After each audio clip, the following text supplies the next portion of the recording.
ബിസ്മില്ലാഹിർ റഹ്മാനിർ റഹീം. അൽ മാലു വൽ ബനൂന സീനത്തുൽ ഹയാത്തി ദുനിയ. ശ്രദ്ധിക്കണേ, സൂറത്തുൽ കഹ്ഫിന്റെ 46-ാമത്തെ ആയത്തിന്റെ 1-ാമത്തെ സ്റ്റേറ്റ്മെന്റ് അൽ മാലു വൽ ബനൂന സീനത്തുൽ ഹയാത്തി ദുനിയ. സമ്പത്തും മക്കളും ഭൗതിക ജീവിതത്തിന്റെ അലങ്കാരമാണ്. കണ്ടോ, 1-ാമത്തെ പ്രഖ്യാപനം ഇതാണ്. സമ്പത്തും മക്കളും ഭൗതിക ജീവിതത്തിന്റെ അലങ്കാരമാണ്.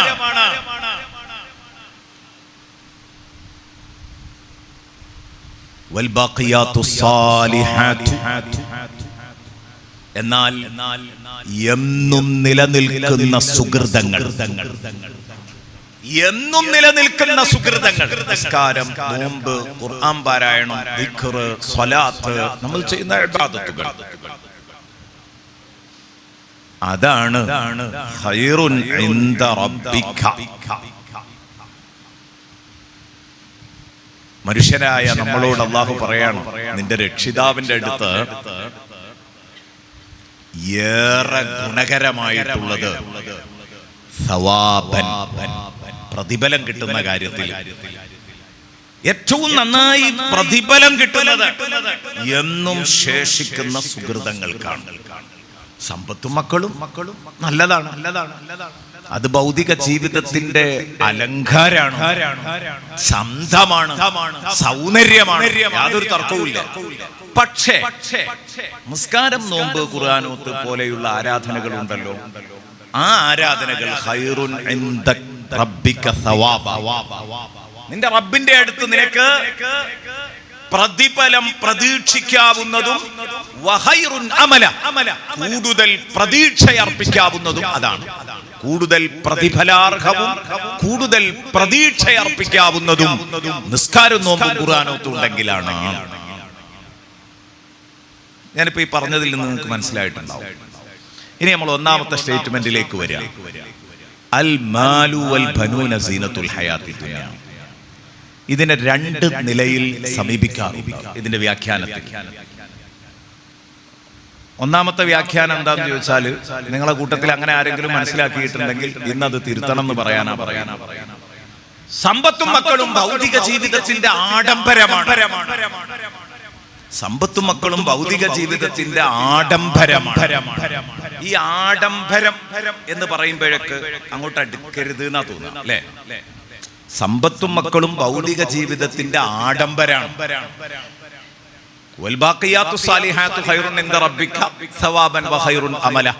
നിസ്കരിക്കാനും നോമ്പൊൽക്കാനും ഖുർആൻ ഓതാനും ഒക്കെ നോക്ക്, എങ്കിലേ രക്ഷപ്പെടുള്ളൂ. ഈ രൂപത്തിലാണ് ഒരു വ്യാഖ്യാനം. ഞാൻ പറയുന്നു, ആ വ്യാഖ്യാനം അത്ര സൂട്ടബിൾ അല്ല. അവിടെ നമ്മള് അപകടം പിടഞ്ഞത് എവിടെയെന്ന് ചോദിച്ചാൽ, സീനത്തിന് നമ്മൾ അർത്ഥം കൊടുത്തത് ആഡംബരം. ആഡംബരം എന്ന് പറയുമ്പോൾ വർജിക്കേണ്ടതാണ്.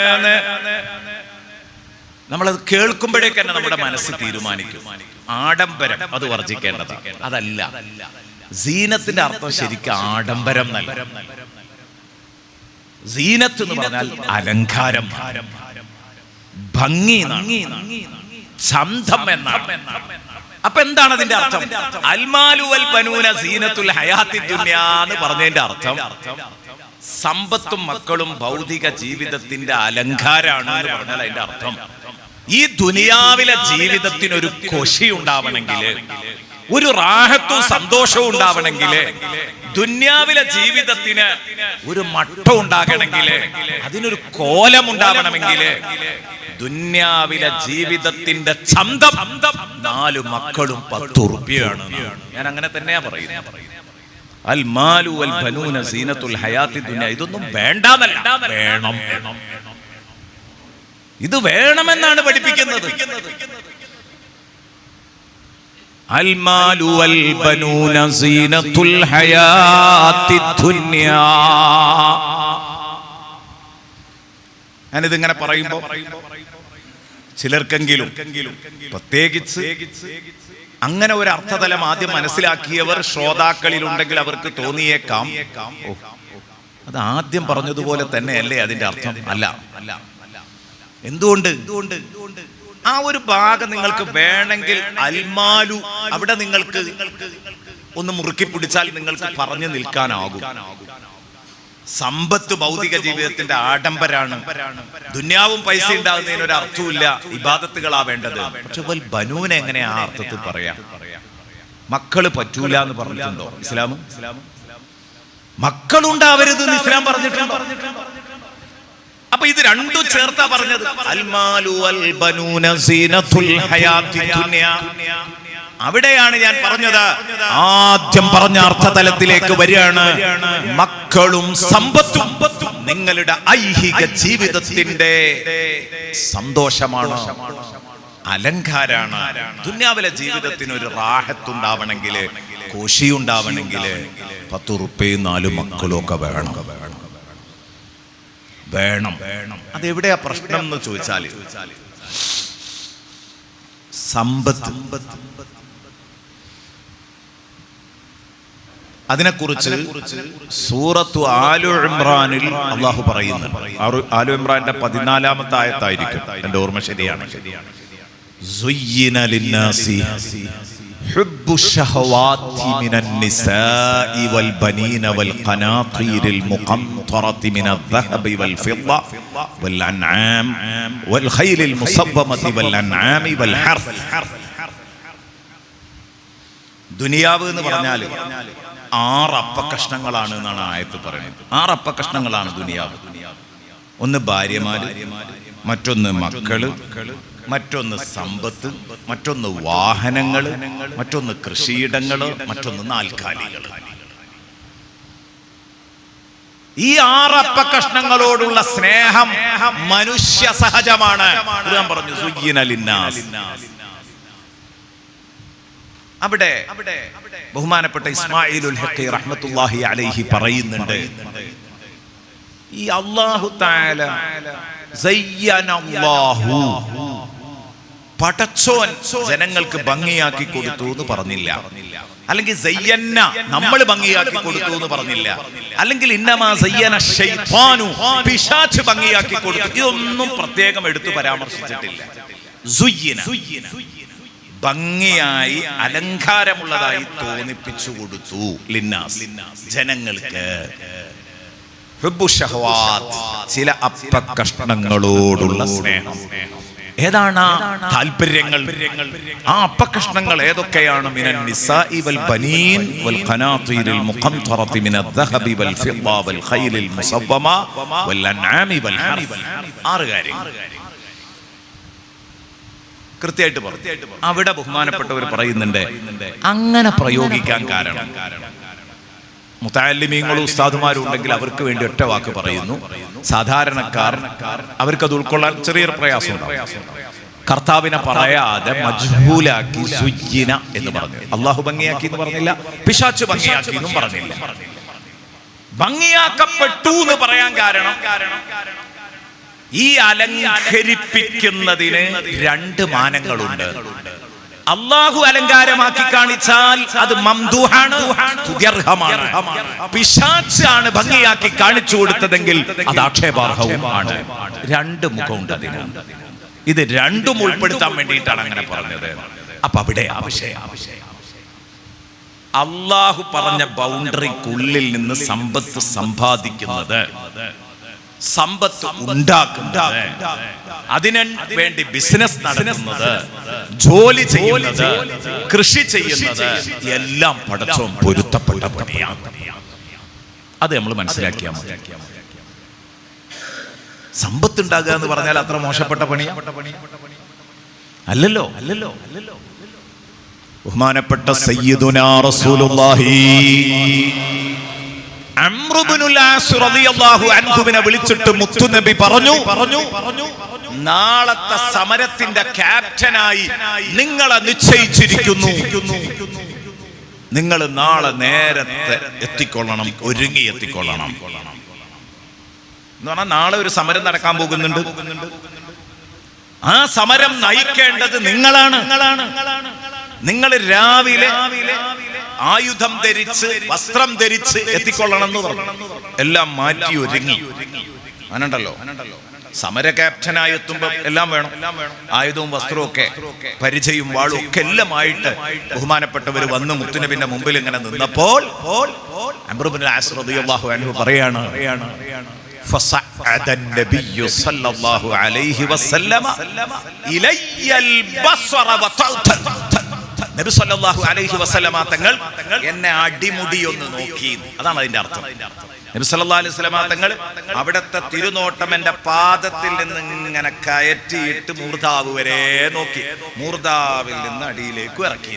ഫസഅദൻ നബിയ്യു സല്ലല്ലാഹു അലൈഹി വസല്ലം അൽ ബസ്റ ഇലയ്യ വതഅത. മലയാളത്തിൽ പറഞ്ഞാല് അടിമുടി എന്നെ ഒന്ന് നോക്കി. പറഞ്ഞേക്കുന്ന ആള് ഇതിന് ഫിറ്റ് ആണോ എന്ന് റസൂലുള്ള ഒരുങ്ങി വന്ന അംർ ഇബ്നുൽ ആസ് തങ്ങളെ അടിമുടി ഒന്നിങ്ങനെ നോക്കി. വാച്ച് ചെയ്തിട്ട് മുത്തുനബി പറഞ്ഞു, ഇന്നത്തെ സമരത്തിന് നിങ്ങളെയാണ് ഞാൻ ക്യാപ്റ്റനായി നിയമിക്കുന്നത്. അതിനൊരു കാരണമുണ്ട്.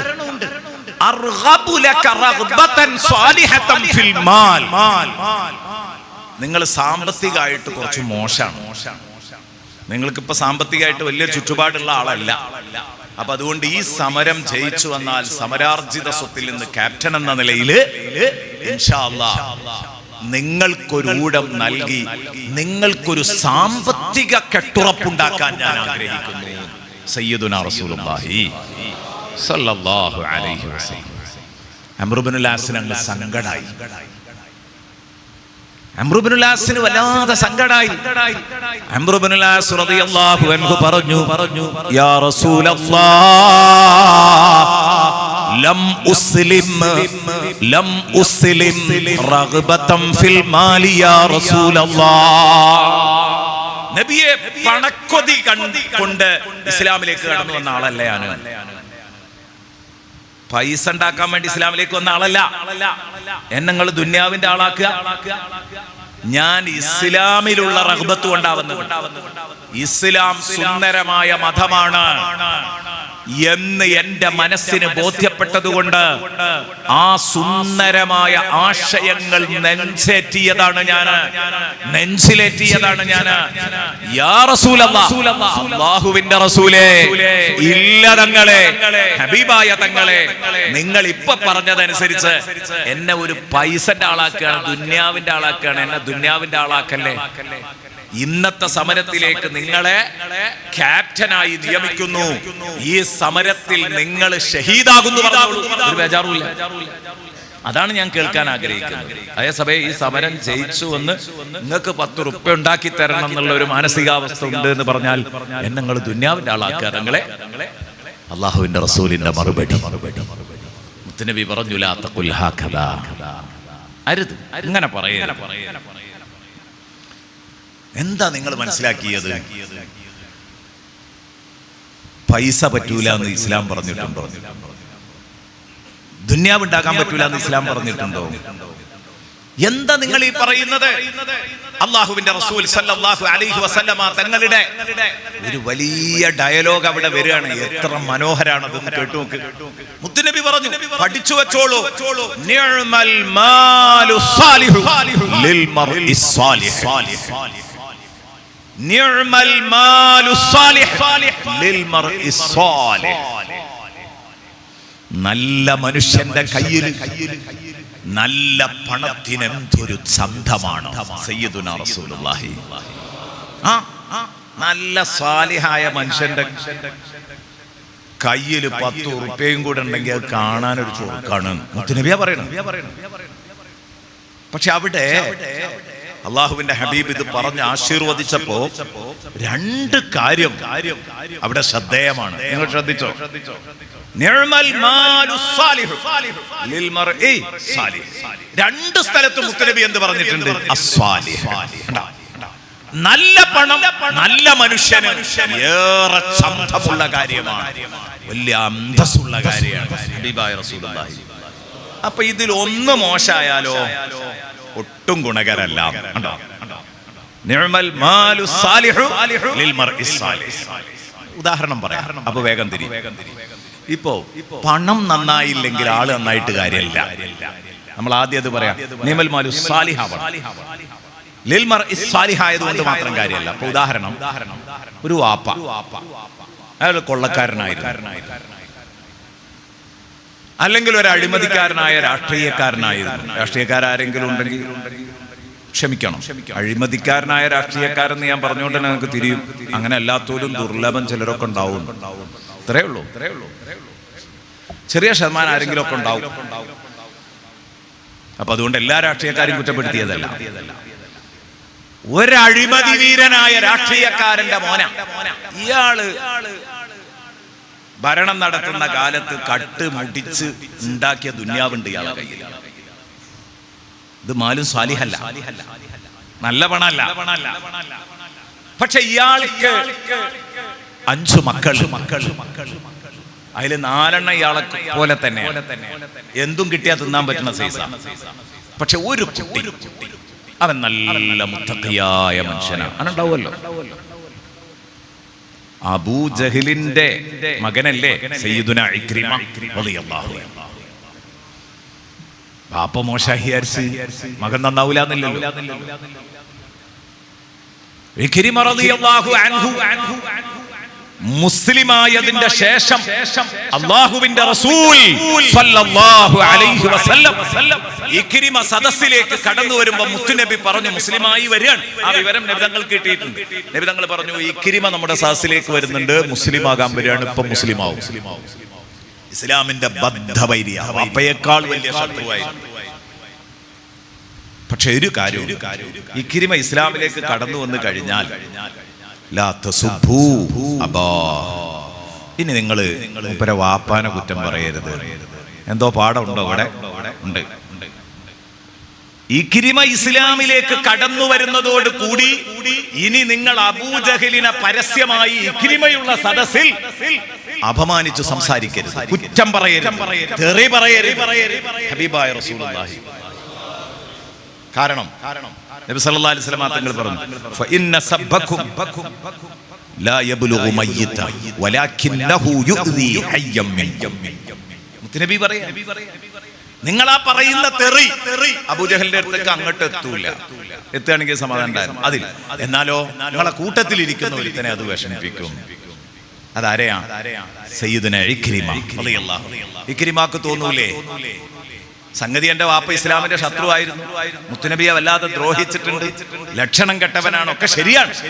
എന്നാലും ഇപ്പോഴും ഇവർക്ക് മരിച്ച് മണ്ണായി എത്രയോ കാലായി പോയി. ഇപ്പോഴും എന്റെ വാപ്പാനെ ഇവര് വിടണില്ലല്ലോ. ഈ പ്രസ്ഥാനം വല്ലാത്തൊരു പ്രസ്ഥാനാണ് എന്ന് ഇക്രിമക്ക് തോന്നിപ്പോകരുത്. മുത്തുനബി സല്ലല്ലാഹു അലൈഹി വസല്ലം നിങ്ങൾ ശരിക്കും പഠിക്കണം കേട്ടോ. ഒരുപാട് സംഗതികളുണ്ട്. ഈ പ്രതിപക്ഷ ബഹുമാനം, അങ്ങനെ കുറെ സംഗതികളുണ്ട്. എന്തു ഭംഗിയുള്ള ഉപദേശമാണ് മുത്തുനബിയാ കൊടുത്തത്. അതൊക്കെ നമ്മൾ പഠിക്കേണ്ടതാണ്. എന്റെ വിഷയം ഏതോ ഒരു അഴിമതി വീരനായ രാഷ്ട്രീയക്കാരനോ അല്ലെങ്കിൽ മറ്റാരെങ്കിലും, ഒരു ചതിയൻ, വഞ്ചകൻ, കൊള്ളക്കാരൻ, അയാളുണ്ടാക്കിയ പണം അയാളുടെ 5 മക്കളിൽ ഒരു മുത്തഖിയായ മനുഷ്യന് മകന് മറ്റു 4 മക്കൾക്ക് കിട്ടും പോലെ ഇയാൾക്കും വിഹിതം കിട്ടുമല്ലോ, സ്വത്തോരിയച്ച്. അപ്പൊ ഇയാളുടെ കയ്യിലുള്ള പണം ശരിയായ പണമല്ല. ഇയാള് സ്വാലിഹാണ്, പക്ഷെ പണം നേരെയല്ല. അതുകൊണ്ട് ഒരു നിർവാഹമില്ല. വാപ്പാന്റെ അവിഹിതമായ സ്വത്ത് നമുക്ക് ഓഹരിച്ചെടുക്കാൻ പറ്റൂല. എന്താ ചെയ്യാം? അള്ളാഹു നമ്മളെയൊക്കെ കാക്കട്ടെ. അപ്പോൾ മനുഷ്യ മാത്രം നന്നായിട്ട് കാര്യമില്ല, പണം നന്നാണ്. ഇനി പണം നന്നായി, ആള് നന്നായില്ലെങ്കിലും വൃത്തി ഉണ്ടാവൂല. ഒപ്പല്ലേ? നല്ലൊരു രാജ്യാര്, പടച്ചോനെ പേടിയുള്ള രാജ്യാര് മരിച്ചു, അയാളെ മക്കൾക്കൊക്കെ വിഹിതം കിട്ടി. മക്കളെ കൂട്ടത്തിൽ ഒരെണ്ണം നാട്ടിലെ വലിയ കുഴപ്പക്കാരനാണ്. ഉമ്മീൻ ഫിത്നത്തിൽ മസീഹ് ദജ്ജാൽ പറയേണ്ട സൈസ് ഒരു വലിയ കുഴപ്പക്കാരനാണ്, ഫിത്നക്കാരനാണ്, അല്ലെ വഞ്ചകനാണ്, ചതിയനാണ്. സുബ്ഹാനല്ലാഹ്. ഇവന്റെ കയ്യിൽ വാപ്പ ഹലാലായ മാർഗത്തിൽ മാത്രം സമ്പാദിച്ചുണ്ടാക്കിയ സ്വത്ത് കിട്ടിയാൽ എന്താ അവൻ ചെയ്യാം? വാപ്പ അത് കൊടുത്തിരുന്നത് പള്ളിക്കും മദ്രസക്കും ദീനീ വേദികളിലേക്കൊക്കെ ആയിരുന്നു. പാവങ്ങളെ സഹായിക്കാനായിരുന്നു, യതീമുകളെ സംരക്ഷിക്കാനായിരുന്നു. ഇയാളെ കയ്യിൽ കിട്ടിയാൽ നാളെ മുതൽ ഈ പൈസ ഇയാൾ വിനിയോഗിക്കുക എന്തിനാ വിനിയോഗിക്കുക? ചിലപ്പോ കാളപ്പൂട്ട് ഭ്രാന്തനായിരിക്കും അല്ലേ? അപ്പൊ കാളപ്പൂട്ടിനായിരിക്കും ഉപയോഗിക്കുക. അല്ലെങ്കിൽ പന്ത് കളി ഭ്രാന്തനായിരിക്കും, അല്ലെങ്കിൽ ഗാനമേളക്കായിരിക്കും, അല്ലെങ്കിൽ വേറെന്തെങ്കിലും തോന്നിയാസത്തിന് വേണ്ടിയായിരിക്കും ഉപയോഗിക്കുക. ദൂർത്തടിച്ച് കളയും. സുബ്ഹാനല്ലാഹ്, ഈ പൈസ ഒരിക്കലും ഗുണകരമല്ല. പൈസ നല്ലതാണ്, പക്ഷേ ആ പൈസ കൈവശം വെക്കുന്ന കൈ നന്നായില്ല. അതുകൊണ്ട് മുത്തുനബി അംർ ഇബ്നുൽ ആസ് റളിയല്ലാഹു അൻഹുവിനോട് പറയുന്നു, അംറേ, നിഅമൽ മാലു സാലിഹു ലിൽ മർഇ സാലിഹ്. ഒരു റിപ്പോർട്ടിലുണ്ട് ലിർറജുലി സാലിഹ്. രണ്ടും തന്നെയാണ്. നല്ല മനുഷ്യന്റെ കയ്യിൽ നല്ല പണത്തിന് വല്ലാത്ത ചന്തമാണ് മുഹമ്മദുർ റസൂലുള്ളാഹി. അതുകൊണ്ട് പറയട്ടെ, അൽമാലു വൽ ബനൂന സീനത്തുൽ ഹയാത്തി ദുനിയ എന്നതില് സമ്പത്ത് ഭൗതിക ജീവിതത്തിന്റെ അലങ്കാരമാണ് എന്ന് പറഞ്ഞത് വലിയ അർത്ഥപൂർണമായ സ്റ്റേറ്റ്മെന്റ് ആണ്. പൈസ വേണം, പക്ഷെ അത് ഹലാലായ മാർഗത്തിലായിരിക്കണം. ഹലാലായ മാർഗത്തിലായിരിക്കണം ചെലവഴിക്കാൻ. ഹറാമായ മാർഗത്തിൽ ഒരു പൈസ പോലും സമ്പാദിക്കാൻ പാടില്ല. ഹറാമായ മാർഗത്തിൽ ഒരു പൈസയും ചെലവാക്കാനും പാടില്ല. അല്ലാഹു കാക്കട്ടെ. ചെലവാക്കാതെ പിശുക്കാനും പാടില്ല, ചിലവാക്കി ധൂർത്തടിക്കാനും പാടില്ല. ഒക്കെ സാമ്പത്തിക അച്ചടക്കാണ്. അതൊക്കെ ക്ലിയർ ആകുമ്പോഴേ നിയമൽ മാലു സാലിഹു ആവും. വിശദീകരിക്കാൻ സമയമില്ലാത്തതുകൊണ്ടാണ് അങ്ങനെ പറഞ്ഞത്.